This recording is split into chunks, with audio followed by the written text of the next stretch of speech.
The Auburn Tigers fought their way into the NCAA tournament last season despite some ups and downs throughout the year. But Bruce Pearl continues to put Auburn in the top half of the SEC discussion year after year. Last year, Auburn punched their ticket to the NCAA tournament with a chip to Brimingham. They beat Iowa as a 9 seed and made their way into the second round, where they eventually lost to the Houston Cougars. This year, the Tigers are returning a ton of experienced players and are adding 5-star prospect Aden Holloway to this lineup.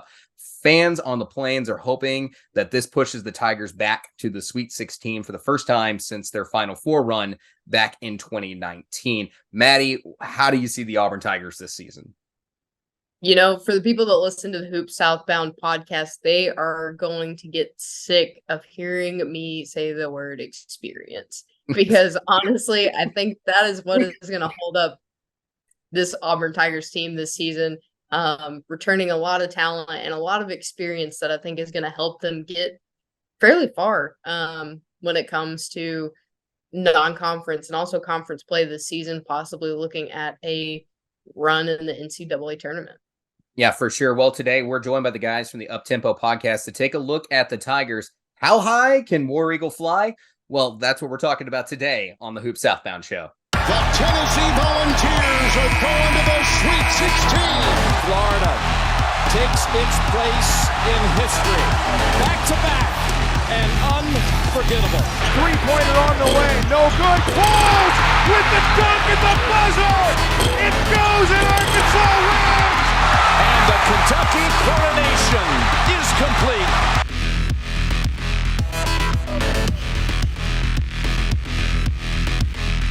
I want to welcome to the show Blake from the Uptempo podcast, where they love their Auburn Tigers. How you doing today, man? I'm doing great, y'all. I'm glad to be on here. I'm ready to talk a little Auburn basketball. I'm really excited about this year's team. A lot of experience coming back, some new faces, and a highly touted prospect. So I think Bruce Pearl has a heck of a squad coming in this year. And the standard at Auburn now is to not only just make the NCAA tournament, but it's to win SEC championships and to go deep into the NCAA tournament. So we're all excited.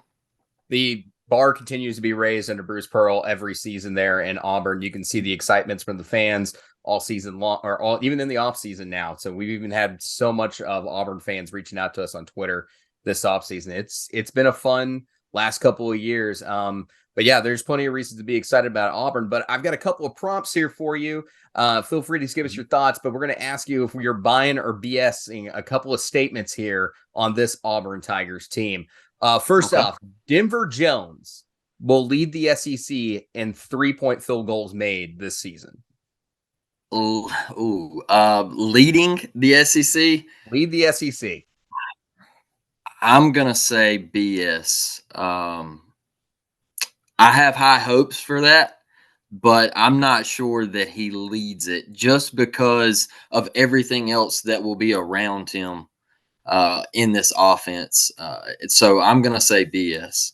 I will say, even though you're BSing that, I think me and you are of like mind that Denver Jones absolutely transforms this Auburn offense. A team that struggled in the 3-point department last season is going to be a lot better shooting the basketball this year. And okay. Sorry, go ahead, David. Oh, sorry, go ahead, Maddie. Oh, no, I was going to say, okay, Blake, well, let's put a twist on that.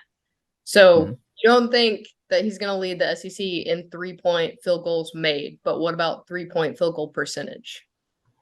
I can rock with that just because of what he did at FIU and coming in. And I know Bruce is going to give him the freedom to shoot it. And I think he can. I think he can do that. I'm just not so sure. Like I said, with Joe Nye coming back, and I think he's just going to be a big piece. And Jalen Williams coming back, I just think with everything around him, I'm not sure if he can lead it in made field goals, 3-point field goals. Yeah, there's a ton of X factors out there to get to that stat, but I do think we see the made field goals go up quite a bit this year. All right, second buyer BS. Janai Broome and Jalen Williams are the best front court duo in the SEC. Oh, that's a good one. I'm gonna buy it just because of the experience coming back and Joe Nye and what he can do around the rim. The only thing I want to see from Jalen is I want to see a full, complete game. There's times where Jalen will come out and he will look like he is an absolute superstar for a half of basketball, and he will go get you 14, 15 points, and he'll get you 8 rebounds and a half, and in the second half he'll come out and you won't hear his name. So this season, I need to see him step up and help Jonai in both halves. I just feel like he's so timid sometimes. And I don't know if it's the spotlight being on him, because last year there were times where we needed him to go get a bucket and he just shied away from the moment. And so I think that's got to change this year. But I think with the pieces around him that have come in, I think it might change. Jalen Williams definitely getting a lot more experience, and it was a big move getting Johni Broome back for Auburn this offseason. One more season with the big man should help the Tigers quite a bit. All right, final prompt here, and this one's going to be a doozy. If you were sweating the first two, this one's I love to hear this one, but I always try to make the last one about March somewhat. The Tigers will make the Sweet 16 this season. I'm buying that. I'm buying that. And like I said, just because of all the guys they brought back and the leadership with Jonai and Jalen, and you bring a guy like KD back. We saw Trey Donaldson and what he did in March last year against Iowa, the big shooting performance in the second half that he had. I think you bring in a guy like Aden Holloway, that is, and that just makes your offense that much better. And Wendell Green Jr., man, I loved Wendell. I thought he was great, but the turnovers were at a high rate, and the end game last possessions, man, were atrocious. It was bad, and he didn't shoot it at a high rate. I think Aiden's going to be much better than Wendell, and I think this Auburn team is going to be really athletic. I know what they're going to do on the defensive end. I'm not worried about that. But you also add a guy like Chad Baker-Mazara, who was once a freshman conference player out there at San Diego State. That's more length down there inside the paint and everything. So, man, I think it's going to be a heck of a year for Auburn, and I can see them definitely making the Sweet 16. I think it's definitely within the realm of possibility. Maddie, any thoughts on Auburn's Sweet 16 run? Yeah, I'm thinking Sweet 16. We'll talk about it a little bit later when we go into our final thoughts. But, when you take this mix of new talent that we're getting as well as experience, not just with this team, but on the court, I think it's very promising for this Auburn team. Absolutely. All right, let's go through the roster, guys. I asked everybody to pick out a player to watch. Let's see if we have any crossover here, but let's go through the Auburn roster. Blake, who's your first player that we need to be watching for this season on the Auburn Tigers? You guys already brought him up. It's Denver Jones, and at that 2 guard, just being able to shoot the 3 ball for this Auburn team. We all know Auburn has struggled shooting the 3 ball. And so I think that is going to be a big boost for Auburn. And I also just mentioned Chad Baker-Mazara. And him at that 3 spot, he can slide to the 4 to help Jalen out and Jonai down there.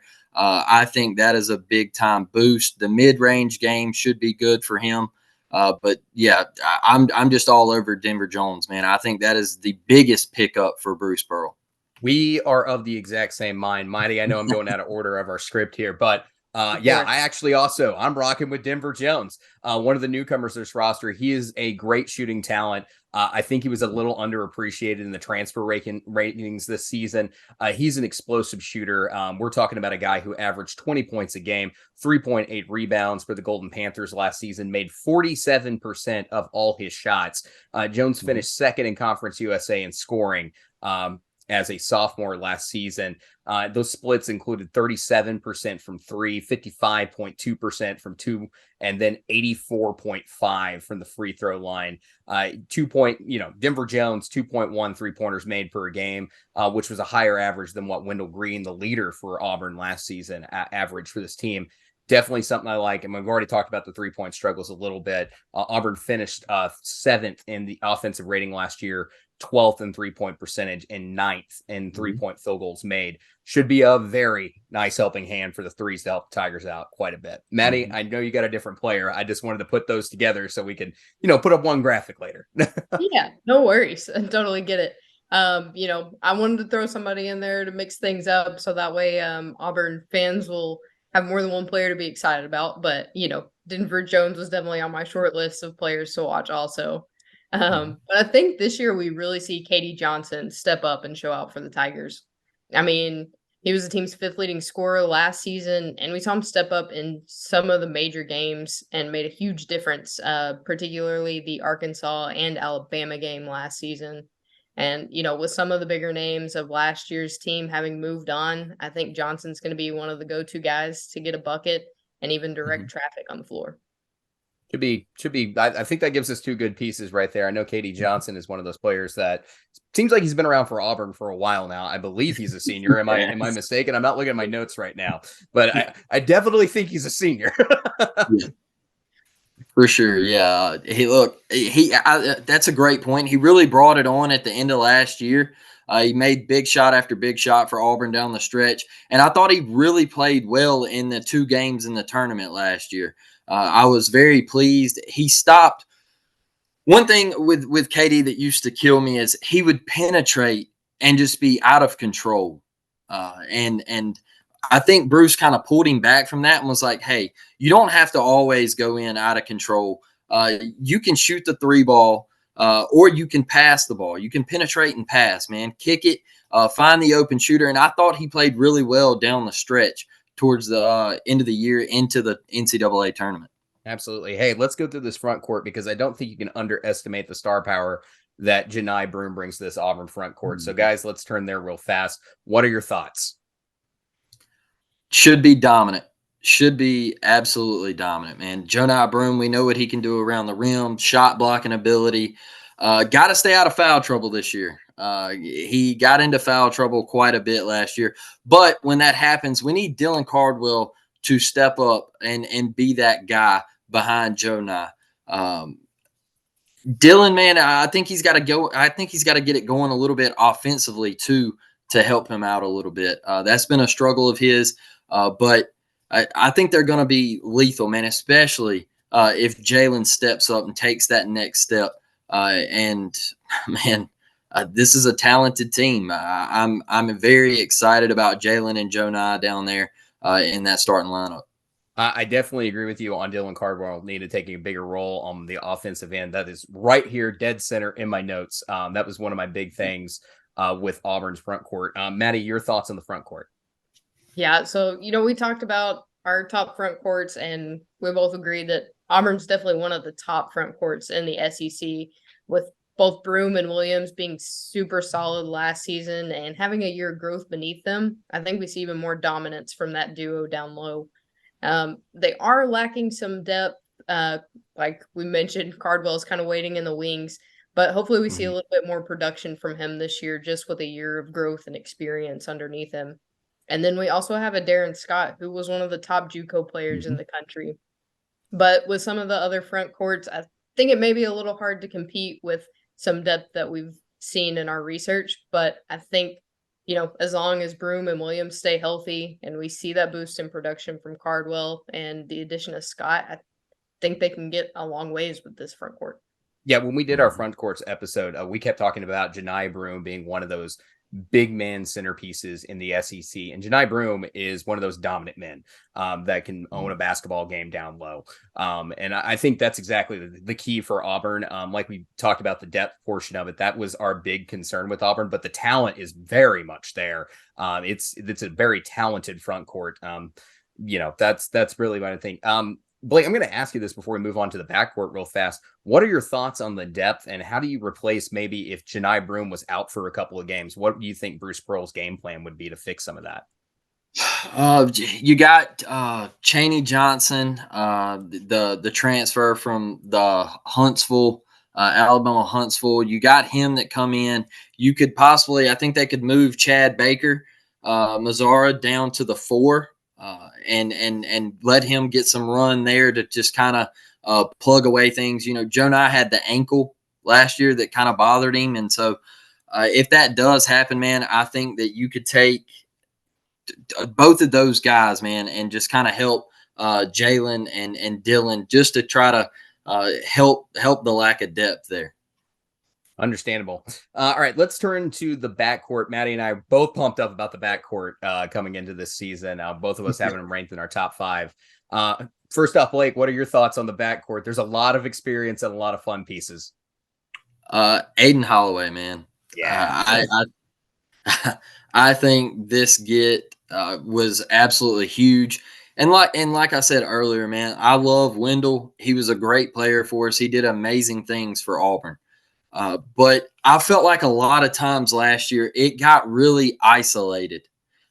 Things just felt like Auburn would fall into deep lulls on offense, and it would just be a lot of dribble drive with Wendell, and it got stale, man.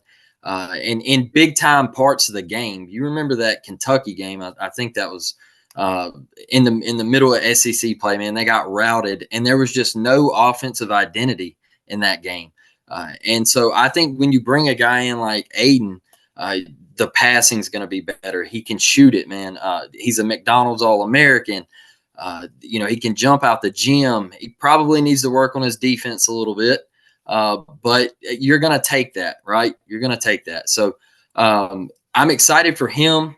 KD's got to step up.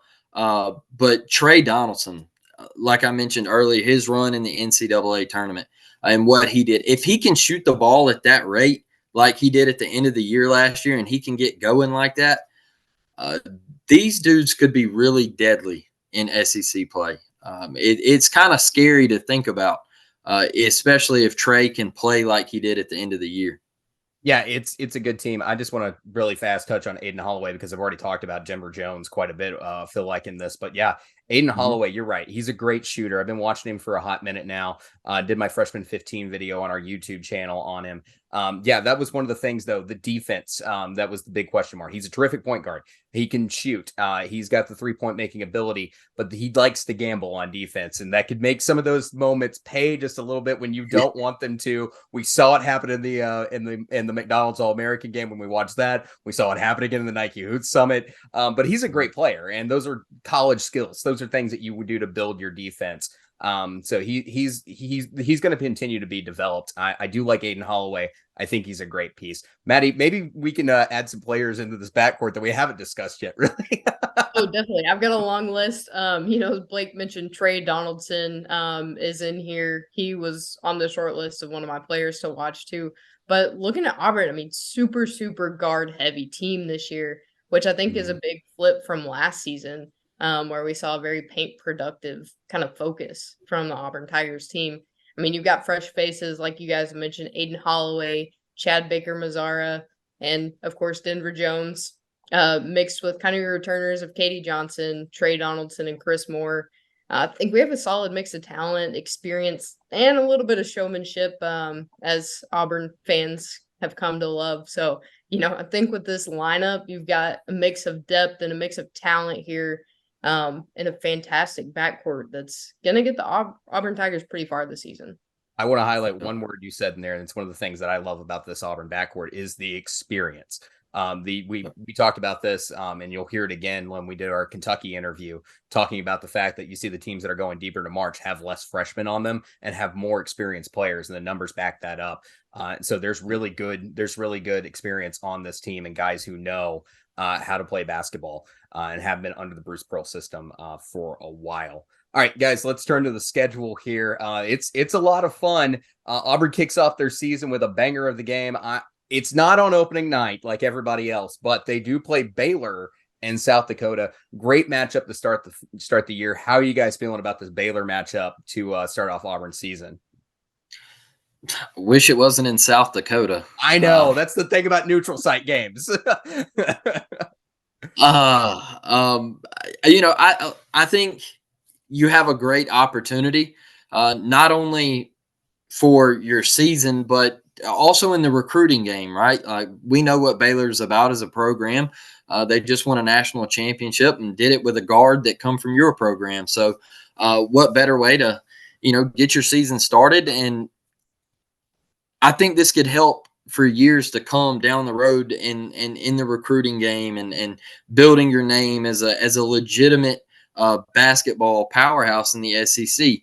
Because I still feel like people out there view Auburn as a football school, which they are and they always will be. But I feel like a lot of people just look at Auburn and they think that this is a short stay in the basketball world. And a win over Baylor, who just won a national championship, I think that could, do big things for Bruce Pearl and the program. Absolutely. Maddie, what are your thoughts? Yeah, I think this is a very important game for Auburn either way because it's going to help your net tremendously. When you look at Baylor, they're a fantastic school, and it being a neutral site game, honestly, it's a win-win here because you're going to get that great experience. You're, like Blake said, you're going to have excellent recruiting points from here, and it's not going to be a bad loss if they take the L in this one. Yeah, for sure. It's a great way to start your season if you want to help out your net. Auburn or Baylor's more than likely going to be in the Q1 situation on that. Just a couple of things to highlight in this Baylor game for Auburn fans to know. Scott Drew is basically restarting on his perimeter. He lost Keontae George to the draft and Adam Flagler as well. The big piece that they got during the offseason was Ray J. Dennis out of Toledo. Guy averaged nearly 20 points a game, 19.5. Really good basketball player.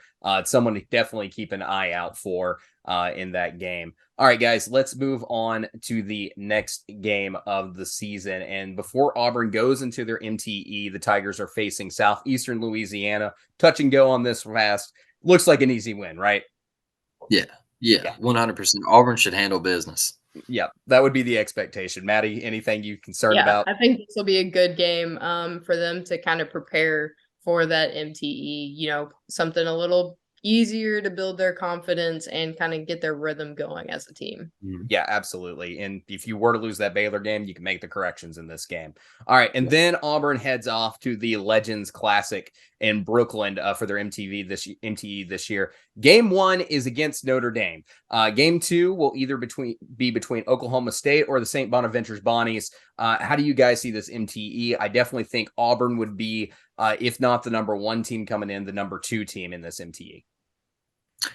Yeah, I think Auburn would be the number 1 team. I think this is a tournament that you should go in and hammer. You got to win this. Notre Dame's going to give you some fits like they always do. And I think this is something that you can build on here, and you win both of these games, and you start looking forward to taking on Indiana, which is that next big one, I believe. So, this is more opportunities, man, more opportunities to grow your strength of schedule and things like that for the tournament. Still got a little bit before we get to Indiana, but you're exactly right. That's going to be one of the biggest matchups of Auburn's season or non-conference schedule. Maddie, any thoughts on the Legends Classic?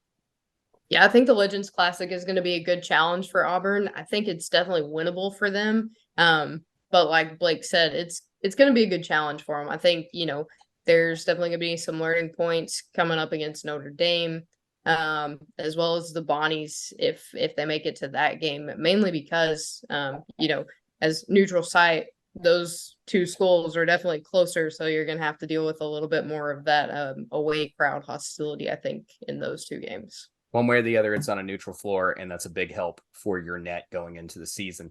And of course, also, we discussed the importance of MTEs in our earlier episode and talking about the relationship.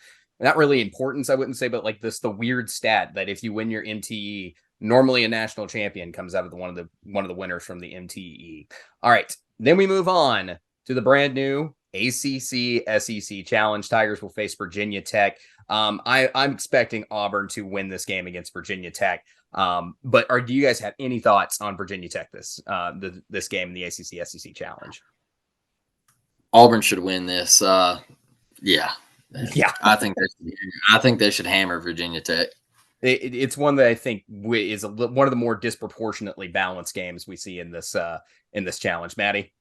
Yeah, I think with, Auburn's loaded backcourt as well as the dynamic duo in the front, they shouldn't have any problems against a middle of the road Virginia Tech team. Yeah, Virginia Tech does not look too difficult as it stands right now. All right, so kind of a trend we noticed. I was noticing while I was putting this episode together. Auburn kind of plays an on and off again with mixing in mid majors and power conference teams this season. They'll play Alabama, A&M, and then they get to Indiana. What are your thoughts on the Indiana game?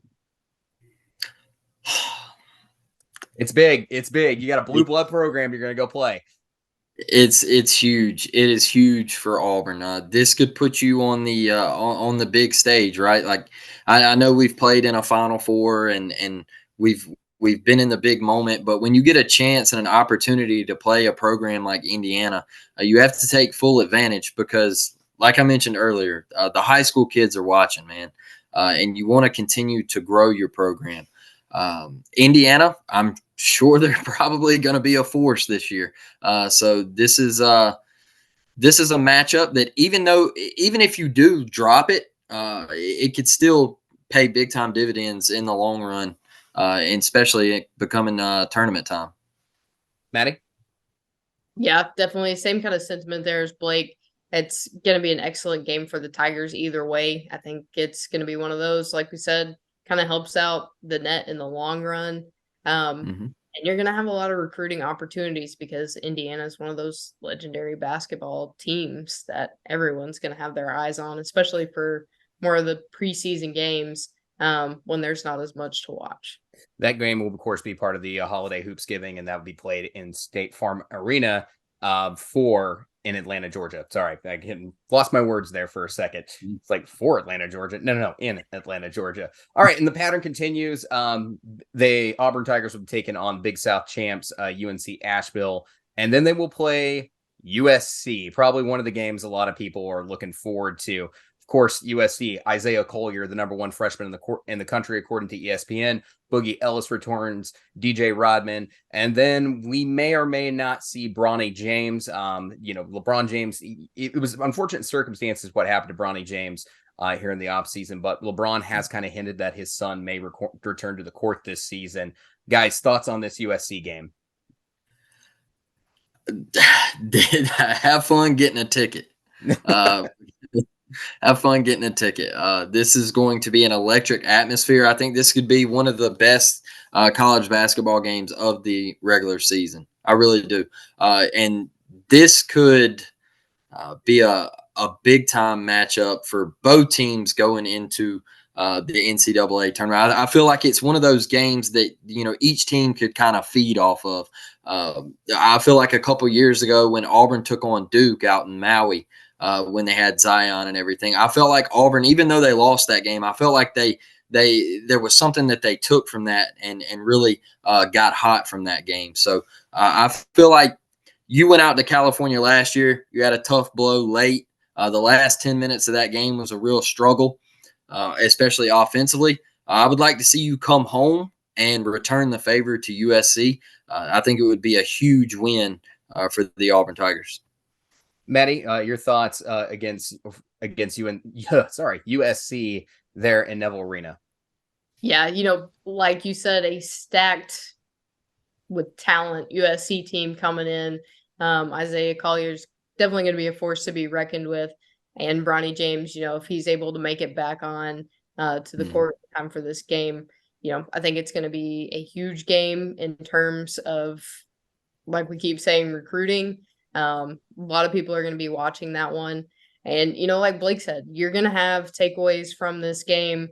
You're going to learn a lot, and that's going to be great before conference play starts. You're definitely playing an opponent that's supposedly going to be one of the better teams of the Pac-12, and a team that you're going to be of the quality level of several SEC teams that you're going to be facing off. So it's a huge game to test yourself and see where you're at right before you turn the page, and then you're finally playing a straight shot of mid-majors.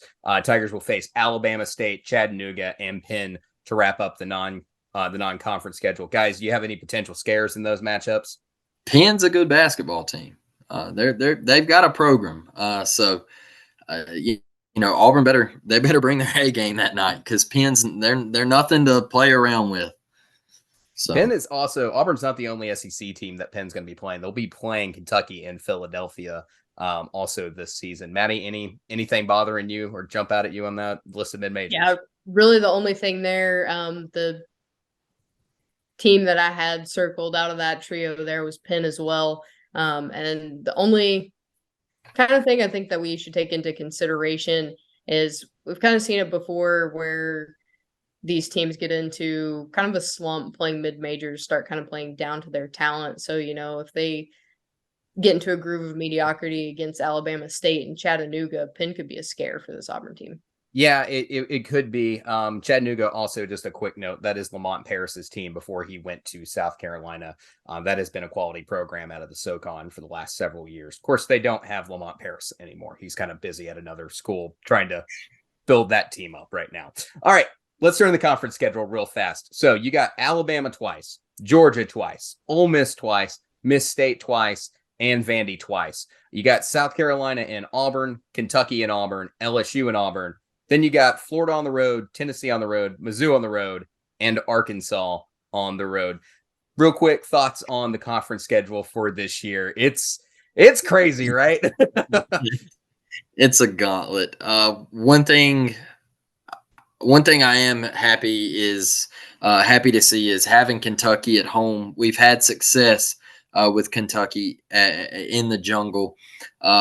The trip to Bud Walton is going to be a tough one. We can't win in Gainesville, it seems like. Haven't done that since the 90s, so that's tough to see. Look, we lost to Vanderbilt last year. We got to get our lick back, and we get them twice. So we've got to secure wins like that against Vanderbilt. The Alabama matchup, look, that's just going to be electric because of everything that happened last year. And with all the Brandon Miller stuff, and then them sweeping us, and us sweeping them the year before.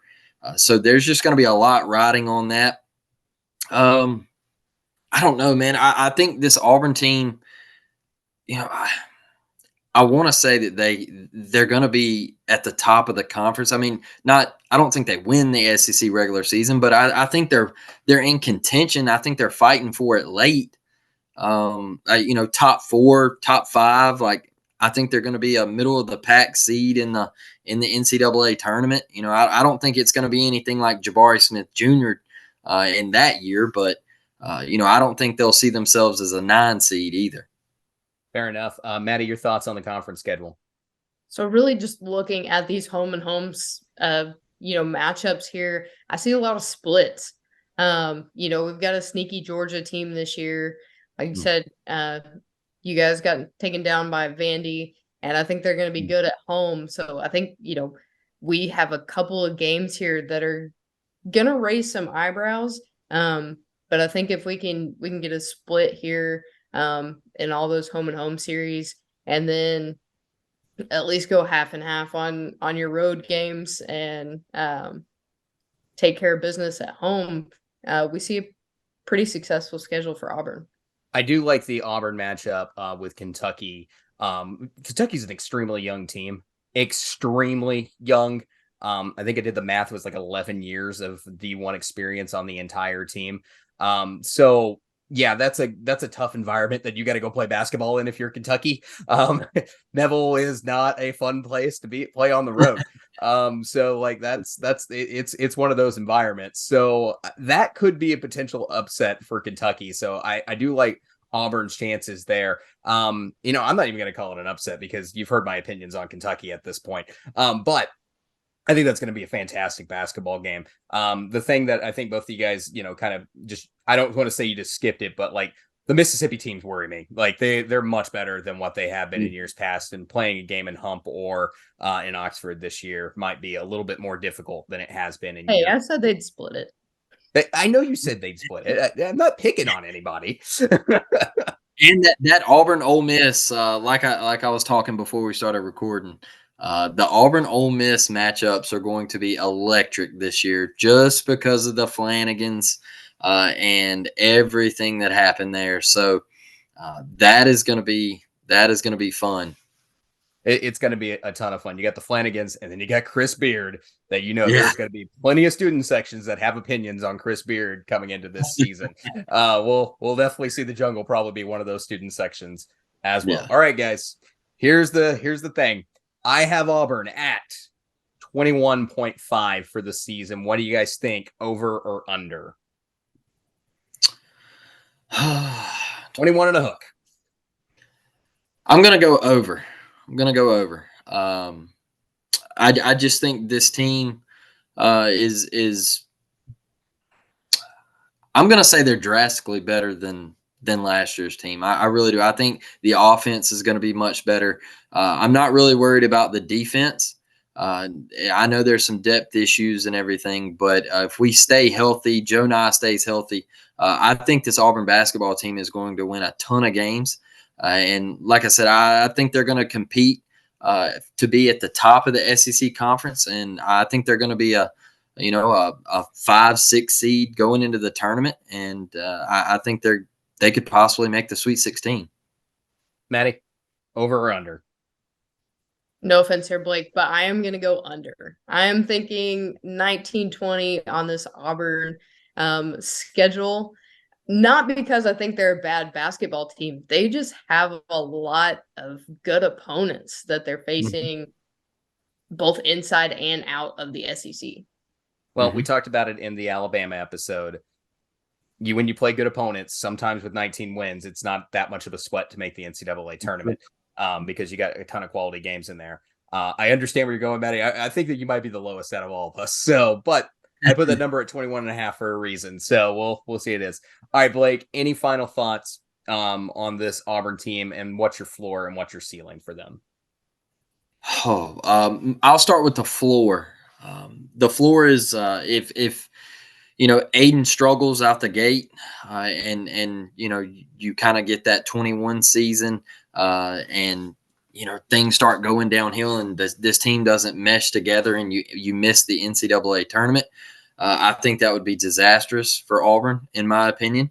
But the ceiling, like I said, man, is I think this team could compete for the SEC title. I'm not sure if they get there and win it, but I feel like the offense and the shooting for the Auburn Tigers, that's just something that we've lacked, and I feel like it's going to be there this year. So that's going to open up Joe Nye a little bit more. It should open up Jalen a little bit more, and with all the additions and the length and the size that Auburn brings in, I'm just super excited about this basketball team.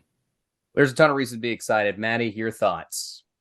Definitely. So, we've talked about this mix of talent and solid experience on this team. I think we could see a lot from Auburn this season. I think their floor is probably, still finishing in the top half of the SEC, but kind of the lower spectrum of that, maybe like the 6 or 7 spot.